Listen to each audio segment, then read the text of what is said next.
Bonjour à toutes et à tous, c'est Misaki Taro. On se retrouve pour la première partie de Assassin's Creed Brotherhood of Venice. Donc on va pouvoir démarrer cette campagne ensemble. Et puis on va tout au long de cette campagne voir un petit peu l'évolution de nos personnages. Et donc on va commencer cette bataille. Je vais vous faire le synopsis de la première. Donc Ezio Auditore, un des plus grands assassins de tous les temps. C'est un grand honneur pour notre groupe d'assassins, encore inexpérimentés, de nous voir confier la mission de l'aider à affronter les Templiers de Cesare Borgia, alors qu'il tente de capturer un château au royaume de Navarre. Ezio s'apprêtant à se mesurer à son ennemi de longue date, nous avons pour mission de faire diversion. Grâce à nous, Ezio a pu s'introduire dans le château. Malheureusement, cela nous a coûté notre liberté. Nous voici maintenant prisonniers des geôles de la forteresse de Viana. Nous avons réussi à prévenir la confrérie grâce à un pigeon voyageur et nous savons qu'un groupe d'apprentis assassins est en route pour nous délivrer. Une fois libérés, nous pourrons passer à la phase suivante du plan et aider Ezio. Donc voilà, on commence donc cette partie. Alors tout simplement, on a 3 actions donc par tour. On a nos points de vie qui sont prêts. La première chose à faire quand on commence une bataille, c'est de prendre une enveloppe, de l'ouvrir et de regarder la première carte rouge. Donc ici, voilà, je vais vous remettre ici. Donc révélez les 4 cartes équipement et répartissez-les entre les apprentis assassins. Placez-les sur un plus des emplacements du coffre de votre plateau d'assassin. Alors on va commencer par ça. Donc, on va prendre la petite enveloppe ici. Donc on a les cartes équipement. Donc si on regarde ici, hop, un peu plus près, je vais essayer de mettre ça là, voilà. Donc il y a un œil vert devant révélé, ça veut dire qu'on a le droit de regarder les cartes. Et ici vous voyez qu'il y a un œil rouge, ça veut dire qu'on ne regarde pas les cartes. Voilà. Donc ici on a le droit à donc, ces petites cartes là. Donc ce sont des parachutes. Donc ils ont le droit chacun à un parachute. Voilà. Et les 2 autres, on les met de côté. Ou alors on les met même sur eux, je crois. On a le droit de leur donner plusieurs parachutes à chacun. Ensuite, il nous dit, on prend les 5 cartes événements. Donc ça, en fait, ce sont des cartes qui vont interagir avant notre tour. Donc on les mélange. Voilà. Et on va créer une pile événements ici. Et ensuite, on a 5 cartes récompenses, comme ça. Et ils nous disent de les laisser dans l'enveloppe sans les révéler. Donc ça, ce seront les récompenses si on arrive à terminer cette mission. Donc ensuite, on retourne la carte. Et ici, à chaque fois, vous avez une aide de jeu. Donc on voit le tour. La phase d'abord d'événement. Donc on tire un événement et on applique l'effet. Ensuite, on a la phase des assassins, c'est-à-dire qu'on joue nos assassins avec tous les cubes. On n'est pas obligé de tout dépenser, hein. On peut s'arrêter quand on veut. Ensuite, c'est la phase de fin de tour. On vérifie s'il faut commencer un autre tour, c'est-à-dire est-ce qu'on a terminé la mission ou pas. Et en dessous, on a donc toutes les actions possibles. Donc, on accomplit un objectif, soit on échange une carte, soit on se déplace d'une case, soit on utilise un parachute pour 2 cubes, ou soit on utilise une station de voyage rapide donc pour s'en aller. Et on n'oublie pas, à chaque fois qu'on rentre dans une case où il y a un ennemi, on doit faire un test de détection. Donc on va lancer un dé rouge et on va voir en fonction du résultat, est-ce qu'il nous détecte ou pas. Donc voilà. Donc le but de cette mission, c'est de prendre les 4 objectifs qui sont ici. Voilà. Et donc à chaque fois, ça nous coûtera un cube pour prendre cet objectif-là.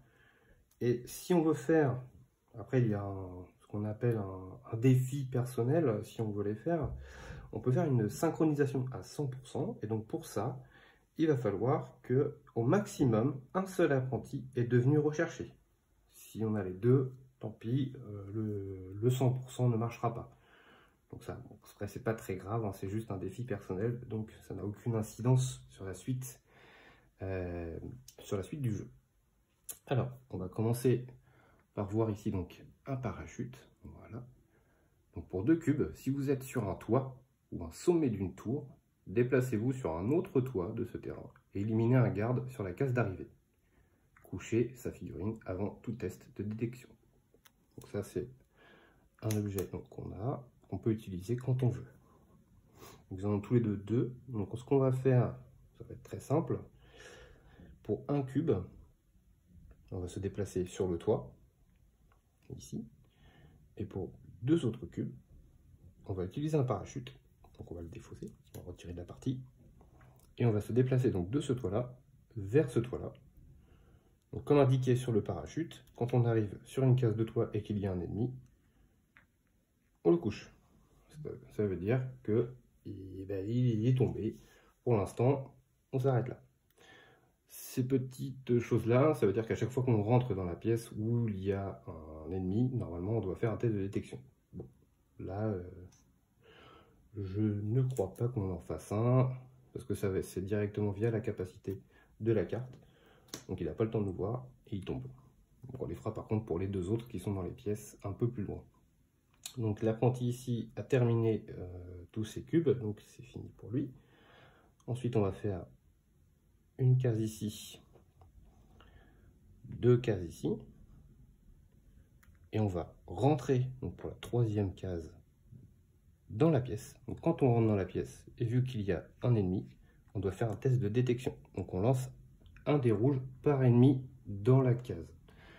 Donc il y a plusieurs faces, hein, on va voir suivant, parce qu'ici donc pour l'instant tout va bien, l'alarme n'est pas déclenchée. Donc si on fait une face lisse, pour l'instant il ne se passe rien. Donc il y en a deux hein, sur 6. Ce symbole-là nous dit qu'on se fait repérer si l'alarme est déclenchée, c'est-à-dire de ce côté-là. Pour l'instant c'est pas le cas, donc celui-ci ne se déclenchera pas avec celui-ci.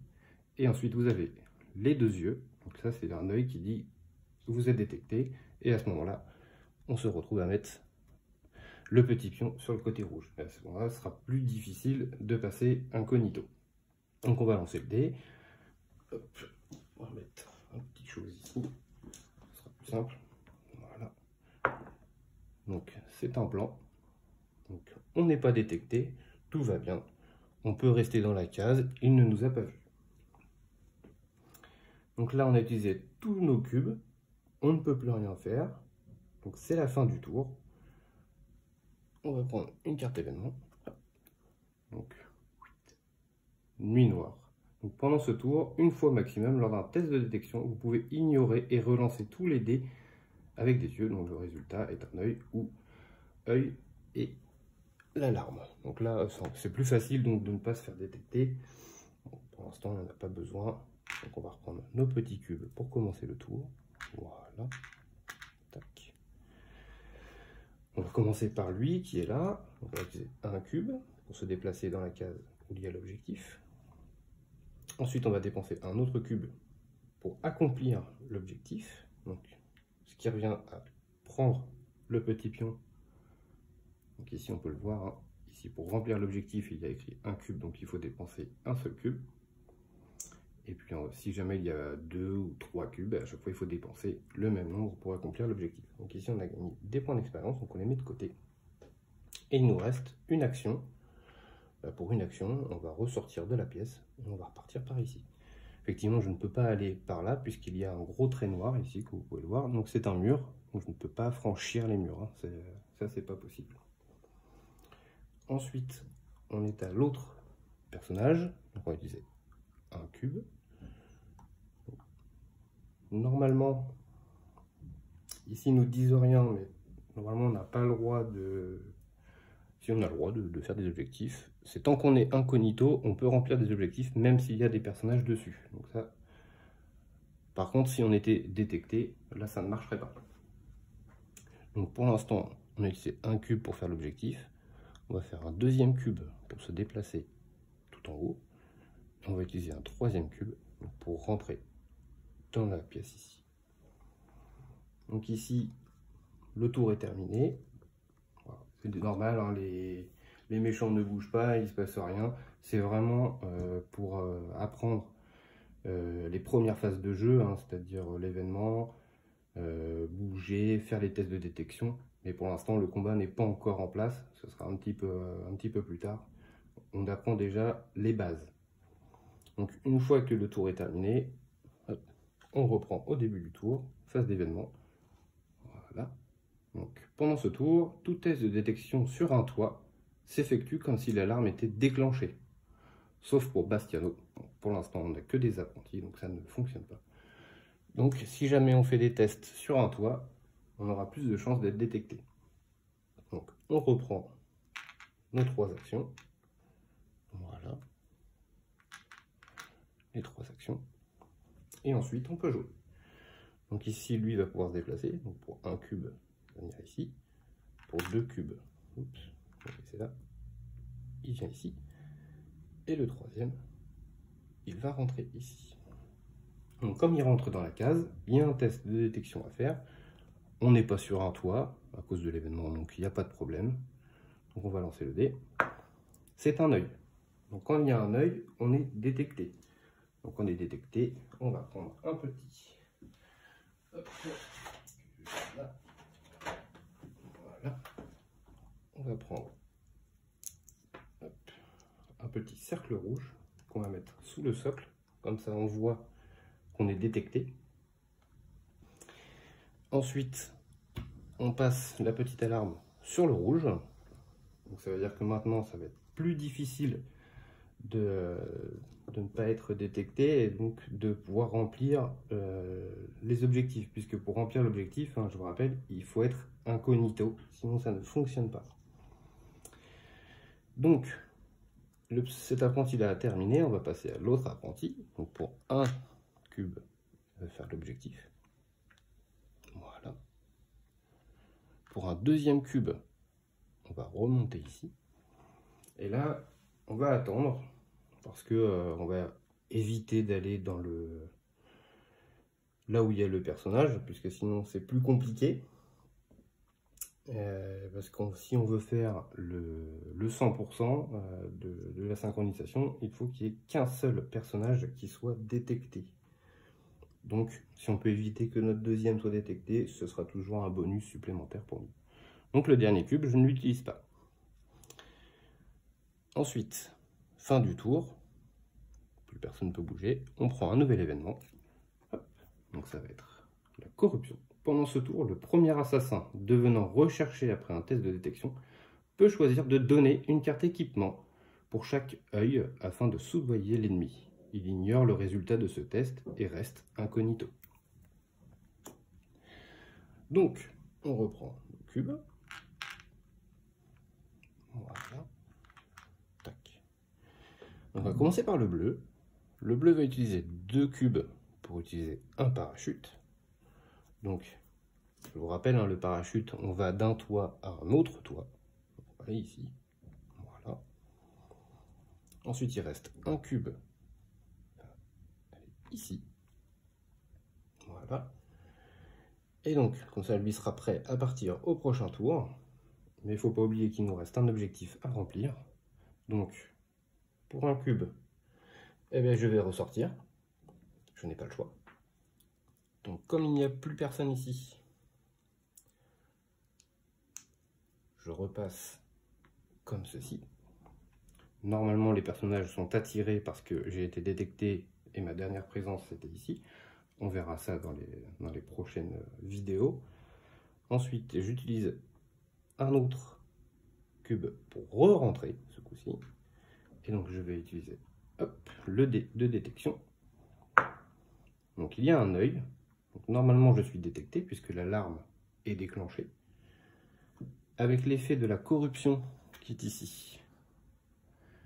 Donc, si jamais je fais un test et que je suis détecté, je peux payer un équipement pour chaque œil que j'ai fait. Donc là, j'ai fait un œil. Donc je vais défausser mon deuxième parachute, tant pis. Et donc je vais rester incognito. C'est ce qui me permet, pour un cube, de prendre le dernier objectif.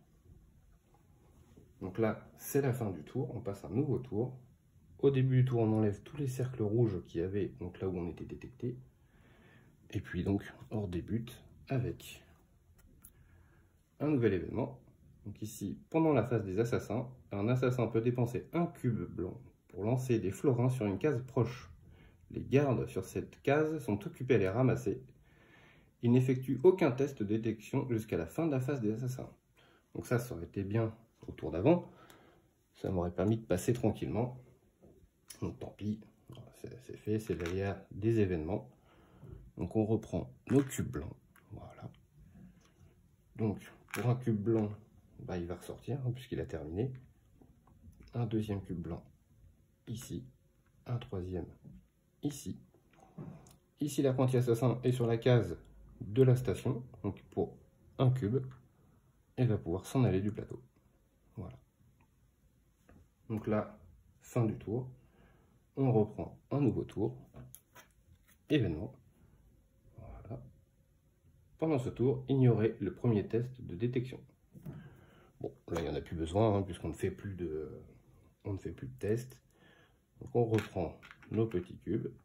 Donc je ne les remets pas pour l'assassin bleu ici, parce que il n'est plus là. Donc pour 1, on va se déplacer sur la case. Et pour 1 supplémentaire, on s'en va. Donc, la bataille est finie. On a rempli les 4 objectifs. Nos 2 assassins sont tous les 2 sortis de la map. Donc, on va pouvoir regarder ce qui se passe. Alors, bien joué. Grâce aux jeunes apprentis assassins, nous sommes libres. Les forces de Jedi assaillent la forteresse et ont déjà réussi à prendre quelques bâtiments annexes. Nous pourrons bientôt activer le plan d'Ezio afin de saboter le pistolet de Cesare. Donc, mission accomplie, sortez les cartes récompenses de l'enveloppe 1. Voilà, donc ici on a les cartes récompenses, comme ceci. Je vais vous les montrer après plus précisément. On attribue une épée commune à chaque apprenti assassin. Donc une épée commune, donc ça ressemble à ça. Voilà. Donc ici on peut voir que c'est une arme tout en haut, une arme de mêlée. Ici, dans le coin en haut à droite, ça veut dire que si on l'utilise, il nous voit, les ennemis nous voient et l'alarme devient active. On peut l'utiliser donc pour un cube. Et puis on aura 2 dés d'attaque, on verra ça plus tard. Et ensuite, si on fait le symbole comme ça sur le dé, il y a un garde sur la case visée, recule sur une case proche de votre choix. Voilà, donc c'est un petit effet supplémentaire si on arrive à activer l'effet spécial de la carte. Donc on va leur poser leurs armes, voilà, comme ceci. Ensuite, on fait la somme des points d'expérience des 4 pions objectifs accomplis pour cette mémoire. Donc 4 fois l'objectif 1, donc premier objectif qui vaut 2 points d'expérience, donc 4 fois 2 jusque là, ça fait 8. Donc on l'inscrit dans l'emplacement du journal. Alors je vais vous montrer un petit peu comment ça se passe. À la fin du livre, on a ceci.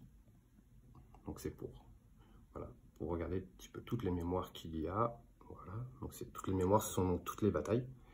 Et donc à chaque fois, vous voyez, quand on prend de l'expérience, vous avez niveau 1, niveau 2 en blanc, niveau 3 ici, et niveau 4. Voilà. Et donc ça, en fait, à chaque fois, on va gagner des points d'expérience. Arrivé à un certain point d'expérience, on va gagner un niveau et donc une compétence. Donc ici, vous voyez que l'on peut mettre des petits autocollants. Donc je ne le fais pas parce que j'ai pas envie d'utiliser le livre à chaque fois. Donc je prends ça sur des feuilles. À côté, c'est plus simple. Donc on a pris 8 points d'expérience. Et on a fait le 100% synchro, puisqu'il fallait qu'il n'y ait qu'un seul personnage qui soit détecté. Et donc ensuite, on retourne, donc on va dire dans notre villa, entre guillemets, et on va pouvoir passer en assassin. Donc, le premier assassin que j'ai choisi, ça va être Claudio. Claudio qui dit: une fois par tour, si je suis incognito, je peux utiliser ma lame secrète pour 0 cube. Et donc, quand on utilise la lame secrète, on tue directement un ennemi. Et pour le deuxième personnage, j'ai choisi Alessandra. Donc, elle dit pour 0 cube, une fois par tour, après avoir attaqué avec mon épée, j'ignore et je relance un dé, dont le résultat est une riposte. Ça, je vous expliquerai plus en détail la phase de combat la prochaine fois, avec les résultats des dés qui sont chaque fois différents. Et donc maintenant, on a terminé cette bataille. On garde nos équipements. Alors bien sûr, j'ai oublié les autres équipements hein, qui sont là. Mais ici, on voit par exemple la lame cachée de Claudio. Donc celui-ci, je peux l'équiper directement. Donc là, il me reste les 2 épées communes qui normalement vont aux 2 autres assassins. On ne les joue pas, donc je les laisse de côté. Et donc on voit que mon Claudio a déjà une épée commune et une lame cachée. Donc il pourra déjà tuer les gens en restant incognito, alors que l'épée fera qu'on sera repéré. Et donc Alessandra, elle sera tant pis repérée, mais au moins on pourra jouer quand même. Donc voilà pour la première bataille, hein, qui est uniquement du déplacement et du test de détection. Il n'y a que ça. Et ensuite, on va incorporer à chaque petite bataille des nouvelles actions, des nouveaux modes. Donc ça nous permettra de faire plus de choses, hein, puisque ici à chaque fois on a nos actions pour nos apprentis. Donc là après ce sera donc pour les assassins. Donc on aura plus de choses, le combat notamment qu'on verra à la prochaine vidéo. Je vous remercie d'avoir suivi, je vous dis à bientôt pour la suite et bonne journée.